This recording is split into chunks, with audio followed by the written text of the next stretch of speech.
Varicose veins తో బాధపడుతున్నారా? భారతదేశంలోనే బెస్ట్ ట్రీట్మెంట్ అందించే ఏకైక హాస్పిటల్ ఏవిస్. నమస్తే, మీరు చూస్తుంది సుమన్ టీవీ. నేను మీ కీర్తి. నాతో పాటు ప్రముఖ ఆస్ట్రాలజిస్ట్ సురేష్ బాబు గారు ఉన్నారు. నమస్తే సురేష్ బాబు గారు. కీర్తి గారు నమస్కారం అండి. సురేష్ బాబు గారు, ద్వాదశ రాశుల్లో భాగంగా ఏ రాశుల వరకు ఎలా కలిసి వస్తుంది, ఎంతవరకు కలిసి వస్తుంది, ఏమేమి రెమెడీస్ చేస్తే ఇంకొంచెం సక్సెస్ఫుల్ గా ముందుకు వెళ్తాము అని మీరు చెప్తా ఉన్నారు. కమెంట్ బాక్స్ మీరు ఒకవేళ చెక్ చేసి ఉంటే కనుక 99.9% అన్ని పాజిటివ్ రిజల్టే కనిపిస్తున్నాయి. యాజ్ ఇట్ ఈస్ జరుగుతోందండి. రెమెడీస్ ఫాలో అయితే మాకు ఉపశమనం లభిస్తుందని. నిజంగా దేవుడు ఇచ్చిన బ్లెస్సింగ్సే అనుకోవాలి మీరు అలా చెప్పడం, మాకు అలా కలిసి రావడం కూడా. సో మార్చి నెలలో ముందుగా మేషరాశి వారికి ఎలా ఉంటుందో తెలుసుకుందాం. ఈ మార్చి మంత్ కనుక చూసుకుంటే మనకి తెలుగు మాసాల్లో కోయిన్సిడెన్షియల్ గా మనకి ఫాల్గుణ మాసం స్టార్ట్ అవుతుందండి. ఈ ఫాల్గుణ మాసంలో ముఖ్యమైన పండుగలు రెండు ఉంటాయి. ఒకటి హోలీ పౌర్ణమి రోజు వస్తుంది. తర్వాత మనకి ఈ మాస ఎండ్ లో మనకి ఉగాది స్టార్ట్ అయిపోతుంది. ఉగాది నుంచి మనకి కొత్త ఇయర్ స్టార్ట్ అయిపోతుంది. అక్కడ నుంచి చైత్ర మాసం అంతా స్టార్ట్ అయిపోతుంది. అయితే ఈ మాసంలో ఫాల్గుణ మాసం కూడా చాలా ముఖ్యమైన మాసం, ఇంపార్టెంట్ అయిన మాసం, పవిత్రమైన మాసం అనమాట. ఈ మాసంలో 12 రాశుల వాళ్ళకి ఎలా ఉందో మనం తెలుసుకుందాం. మనకి జ్యోతిష శాస్త్రం అసలు ఎందుకు అవసరం? ముఖ్యమైన ఫండమెంటల్ క్వశ్చన్. మహర్షులు ఈ జ్ఞానాన్ని మనకి ఇచ్చింది ఎందుకంటే ధర్మార్థ కామ మోక్షాలు కనుక సాధించేటప్పుడు అనుకూలమైన పరిస్థితులు, ప్రతికూలమైన పరిస్థితులు ఉంటాయి అనమాట. మనం ఏముంటాలి, చాలా క్లవర్గా ఉండాలి. ఎక్కడైతే మనకు అనుకూలంగా ఉందో అక్కడ మన ఎనర్జీని అంతా ఉపయోగించుకోవాలి. ఎక్కడైతే మనకు ప్రతికూలంగా ఉందో ఆలోచించుకొని 1-2 సార్లు రెమెడీస్ తీసుకొని ముందుకు ప్రికాషన్స్ తీసుకొని వెళ్ళాలండి. సో అలా అయితే ఏమవుతుంది క్వశ్చన్, మనకి లైఫ్ చాలా బ్లిస్ఫుల్ గా హ్యాపీగా ఉండి తక్కువ, మనకి లైఫ్ ఇస్ వెరీ షార్ట్ కదండి. ఎక్కువ సాధించడానికి అవసరం ఉంటుంది. ఎక్కువగా ధర్మము, ఎక్కువగా అర్థము, ఎక్కువగా కామము, ఎక్కువగా మోక్షం. తక్కువ టైంలో అన్ని మనం చేసుకుంటూ వెళ్ళిపోతున్నాం. ఎక్కడైతే ప్రతికూలంగా ఉంటుందో 1,00,000 రూపాయలు సంపాదించడానికి 10 ఏళ్ళు పట్టవచ్చు, అసలు సంపాదించకపోవచ్చు. కరెక్ట్గా కనుక చేసుకుంటే వెరికి ఎవ్రీడే 1,00,000 రావచ్చాము.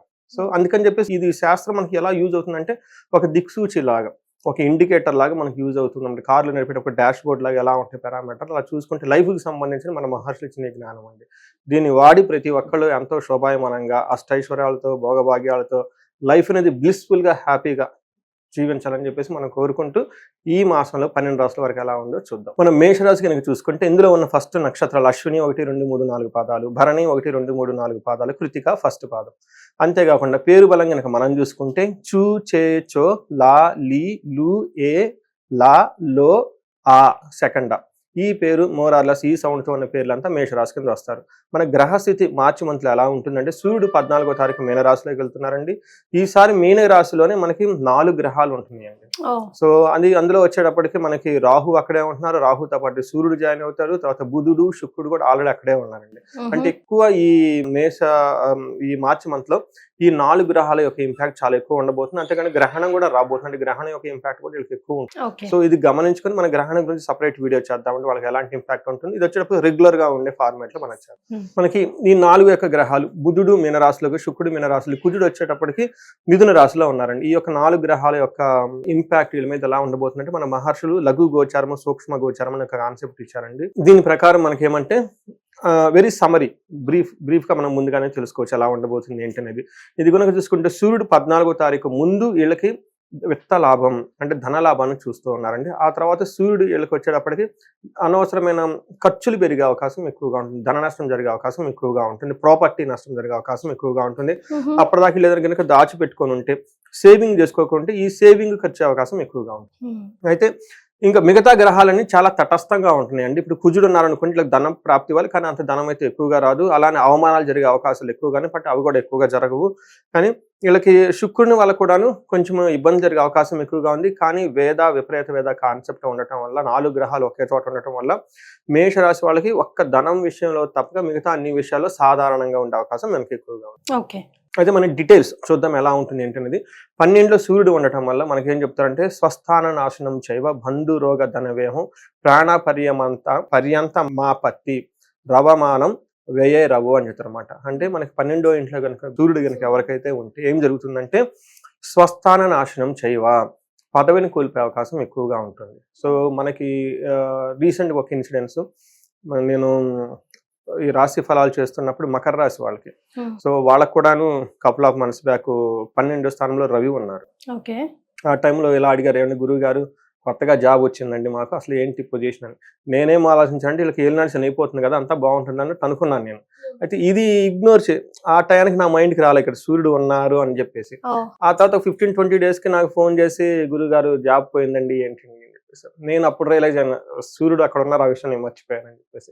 అందుకని చెప్పేసి ఆస్ట్రాలజర్స్ చాలా ఏమండాలి, సెన్స్ ఆఫ్ ప్రెజెన్స్ చాలా ఎక్కువ ఉండాలండి వాళ్ళకి. చూడండి వాళ్ళు ఎలా వెళ్ళిపోయింది మెసేజ్. నేనేమో ఏలినాటి వెళ్ళిపోతుంది కదా, మకర రాశి వాళ్ళకి బాగుంటుంది, మార్చి వరకు జాగ్రత్తగా ఉండి ఆ తర్వాత బాగుండని చెప్పేశాను నేను. కానీ అది అప్పటికే నష్టం వెళ్ళిపోయిందండి, సూర్యుడు వెళ్ళిపోయాడు అక్కడికి. సో ఏమంటే వీళ్ళకి కరెక్ట్గా ఇప్పుడు 2 months డౌన్ టు లైన్ ఈ రాశి వాళ్ళకు కూడాను, మేషరాశి వాళ్ళకి 12వ స్థానానికి సూర్యుడు రాబోతున్నాడు. కాబట్టి మనకి మహర్షులని స్వస్థాన నాశనం చేయవా అంటే ఉన్న జాబ్లో ఎక్కడైనా డీప్రమోషన్ రావటం, ఒక చోట నుంచి ఇంకో చోటకి రావటము, సంథింగ్ మీ పెర్ఫార్మెన్స్ కి తగిన విధంగా అప్రిషియేషన్ రాకుండా తక్కువ ఉండే అవకాశం, ఇవన్నీ జరిగే అవకాశం ఎక్కువగా ఉంటుంది. అందులో ఈ టైంలో వీళ్ళకి కొంచెం అప్రైజల్స్ అవన్నీ ఉంటాయి, కార్పొరేట్ ఎంప్లాయీస్ కి ఈ 2 అసెస్మెంట్స్, శాలరీ హైక్స్ ఇవన్నీ ఉంటాయి. సో వీళ్ళకి కొంచెం అనుకున్నంత ఎక్కువగా రాకుండా తక్కువ ఉండే అవకాశం చాలా ఎక్కువగా ఉంది. తర్వాత మనకి బంధు రోగం, ధన వ్యయం, బంధువులకి చుట్టాలకి కొంచెం హెల్త్ కాంప్లికేషన్స్ ఉండే అవకాశం ఎక్కువగా ఉంటుంది. హెల్త్ కాంప్లికేషన్స్ ప్లస్ బంధువులతో గొడవలే అవకాశం కూడా ఎక్కువగా ఉంటుంది. అంతేకాకుండా ప్రాణంపై అంత ఇబ్బందిగా ఉండే అవకాశం ఎక్కువగా ఉంటుంది. టెన్షన్ పడతారు, జ్వరాలు ఇవన్నీ వచ్చే అవకాశం ఎక్కువగా ఉంటుంది. అయితే ఇంత ఉన్నా కానీ సూర్యుడు 12వ ఇంట్లో ఉండటం వల్ల వీళ్ళకి శత్రువుల మీద విజయం ఉంటుంది. ఓకే, రోగాలు ఏమన్నా వచ్చినా కానీ టక్కని క్యూర్ అయిపోతాయి. సో ఇది వాళ్ళకి ఉన్న సూర్యుడు వీళ్ళకి మిక్స్డ్ రిజల్ట్, కొంచెం ఇబ్బంది పెడుతున్నా కానీ అండ్ సక్సెస్ వీళ్ళకే వస్తుంది. మనకి కుజుడు వీళ్ళకి మంచి యోగ్యతను తీసుకొస్తున్నారండి. మనీ ప్రకారంగా చాలా బాగుంటుంది, మనీ సోర్స్ ఆఫ్ ఇన్కమ్ బాగుంటుంది. తర్వాత కెరియర్ లో ప్రోగ్రెస్ కూడా ఉంటుందండి. సో ప్రోగ్రెస్ ఉంటుంది, ఇందాక చెప్పిన విధంగా నష్టం ఉంటుంది, కెరియర్ లో ప్రాఫిట్ ప్రోగ్రెస్ కూడా ఉండే అవకాశం 2 ఉంది. కాబట్టి వీళ్ళు కొంచెం జాగ్రత్తగా ఆలోచించుకొని క్యాలిక్యులేటెడ్ గా వెళ్లాల్సిన టైం అయితే ఉంది. బట్ కుజుడు వీళ్ళకి ఓవరాల్ గా మంచి చేస్తున్నారు, బంగారు వస్తువులు కొనే అవకాశం ఎక్కువగా ఉంటుంది, ధనం లాభం ఇవన్నీ జరిగే అవకాశం ఎక్కువగా ఉంది. తర్వాత వీళ్ళకి శుక్రుడు కూడాను అంత యోగ్యతను చేయట్లేదండి. శుక్రుడు వీళ్ళకి బాగా ఇబ్బంది పెట్టే స్థితిలో ఉన్నారు. 12లో శుక్రుడు జనరల్ గా మంచి చేస్తారు, కానీ వీళ్ళకి విపరీత వేద కాన్సెప్ట్ ఉండటం వల్ల అంత వీళ్ళ యొక్క అవి శుక్రుడు పెట్టే యొక్క ఫలితాలు అంత వీళ్ళకి ఏమంటారు మెటీరియలైజ్ అవ్వవు, అంటే మైల్డ్ గా ఉంటుంది అనమాట, ఎఫెక్ట్ ఉంటుంది చెప్పుకోవాలి. మనకేమంటే శస్త్రపీడం, చోర బాధ, అతి క్లేశో, మహాద్భయం, కృషి రవ్యాధి, సర్వ విఘ్నం. ఏదైనా కనుక పనులు చేస్తే అందులో విఘ్నాలు వచ్చే అవకాశం ఎక్కువగా ఉంటుంది, కష్టాలు కలిగే అవకాశం ఎక్కువగా ఉంటుంది. తర్వాత వ్యవసాయం కానీ బిజినెస్ కానీ చేస్తే అందులో వాళ్ళకి లాభాలు రాకుండా ఇబ్బంది పడే అవకాశం ఎక్కువగా ఉంటుంది. వీళ్ళకి చోర భయం, వీళ్ళకి సంబంధించిన విలువైన వస్తువులు కోల్పోయే అవకాశం, దొంగలించే అవకాశం ఎక్కువగా ఉంటుంది.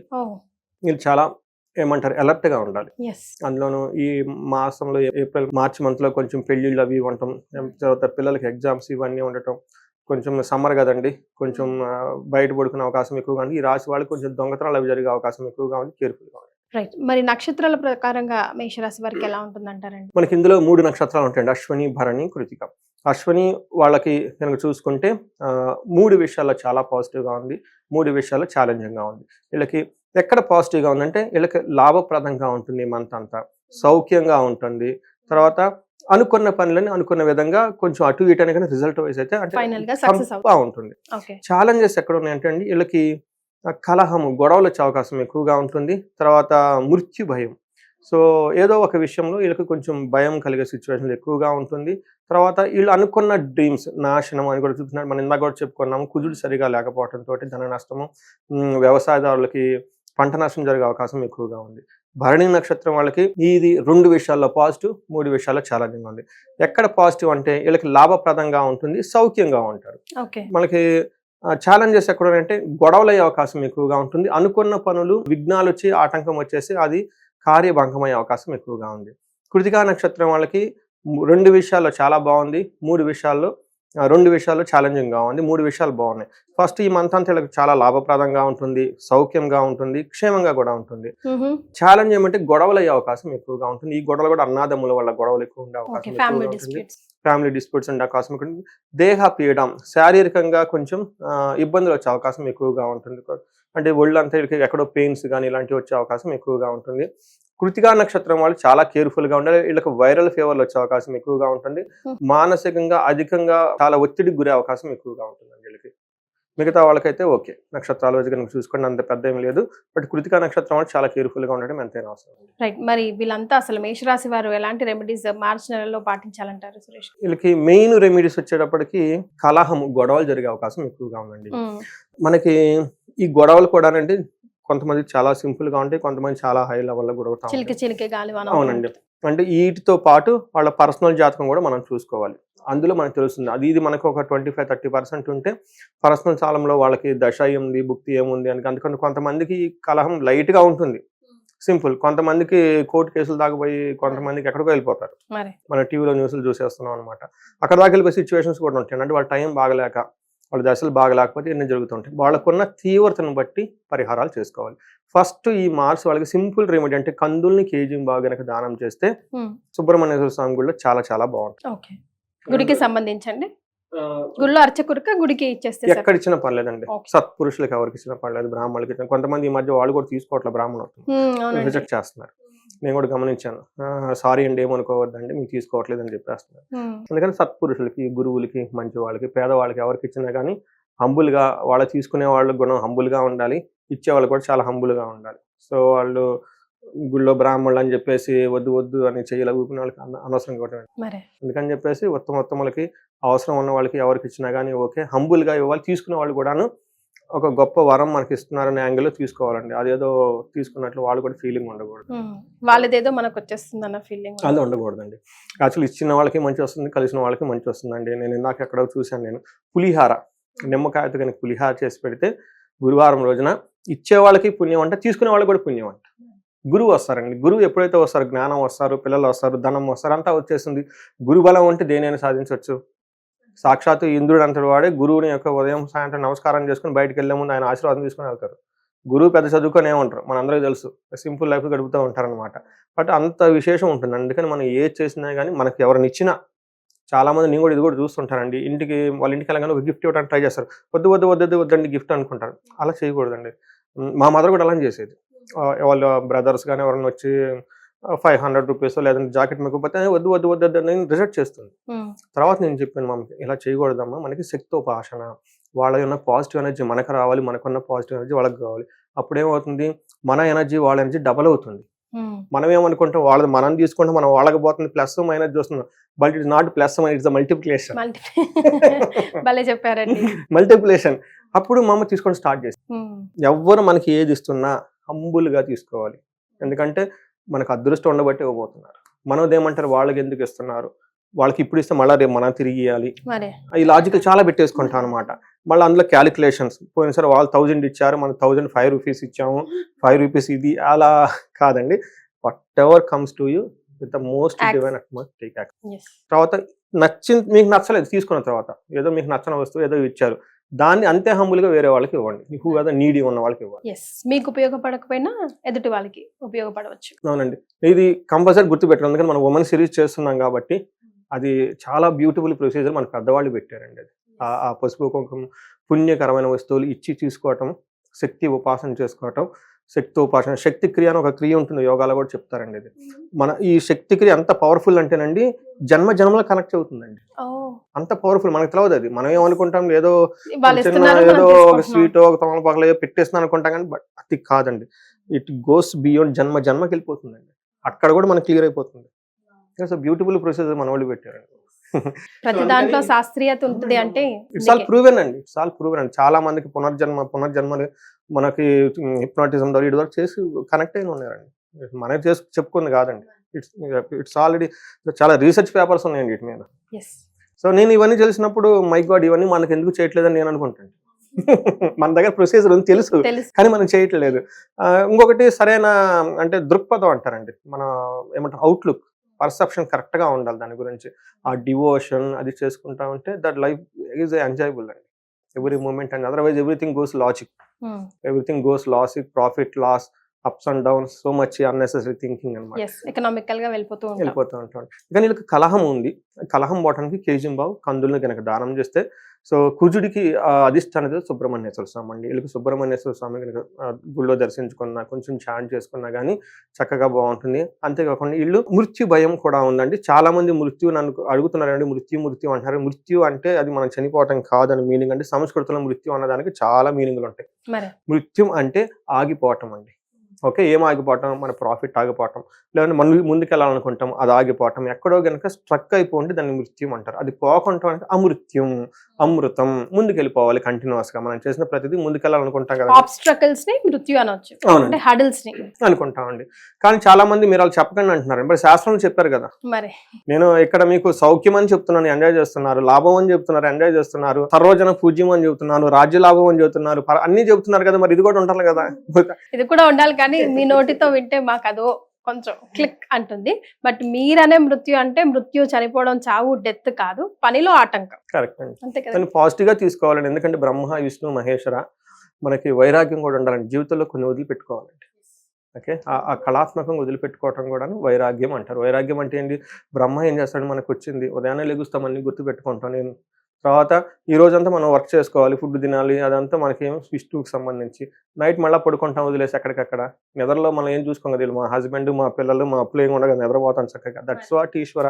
ఈశ్వరుని ఎందుకు పూజిస్తాం, ఆ వదిలేసుకోవాలి. అందుకని అమృత మృత్యుంజయం ఎవరికి, ఈశ్వరుడికి సంబంధించింది. అది బ్రహ్మకి సంబంధించింది కాదు, విష్ణువుకి సంబంధించింది కాదండి. మన దగ్గర నుంచి వెళ్ళిపోయాక కూడా ఈశ్వర ఆడుకొని ఈశ్వరికి వెళ్ళిపోతుంది, మళ్ళీ మంచి వచ్చేస్తుంది. బట్ వదులుకునేది కళాత్మకంగా, డివోషనల్ గా వదులుకోవాలండి.